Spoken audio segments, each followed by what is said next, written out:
বাড়িতে অনেক ঝামেলা। এই দিনকে কিন্তু বেগুন পোড়া একদম করা যাবে না। আচ্ছা ঠিক আছে, তো বেগুন পোড়ানো নাই করলাম, বেগুন ভাজতে তো আর দোষ নেই। তো দেখো বেগুন ভাজা দিয়ে আমি কিভাবে বেগুন পোড়া তৈরি করলাম সেটা সিক্রেটলি তোমাদের সাথে শেয়ার করব। তো দেখো ভাগ্যক্রমে আমার একটা বেগুন একটু পোকা বেরিয়েছে, সেই অংশটুকু আমি ফেলে দিয়েছি। তো তারপরে দেখো নুন হলুদ দিয়ে বেগুনগুলো কিন্তু একদম পাতলা পাতলা আলু চিপসের মতো করে কেটে নিয়েছি। পোড়ানো যাবে না, তাতে কি ভাজা তো যাবে।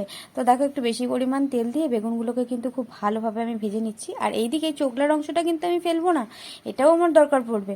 তো দেখো এখানে পেঁয়াজ আর কাঁচা লঙ্কা আমি হচ্ছে কুচিয়ে নিয়েছি। তারপরে দেখো বেগুনটা এরকম ভাজতে ভাজতে একদম ছোট হয়ে এসছে, কমে এসছে। তো তারপরে দেখো আমি শুকনো লঙ্কা আর হচ্ছে চোখলাগুলোও কিন্তু আমি ভালোভাবে ভেজে নেব। এইভাবে একবার করে ট্রাই করো, দেখবে বেগুন পোড়ার থেকে কিন্তু একদম কম হয় না, বরঞ্চ আরও বেশি ভালো হয়। তো দেখো এখানে ভালোভাবে সবকিছু মিশিয়ে নেওয়ার পরে পেঁয়াজ আর কাঁচা লঙ্কাটা দিয়ে দিয়েছিলাম শুকনো লঙ্কাটা, সেটাও একটু মেখে নিলাম।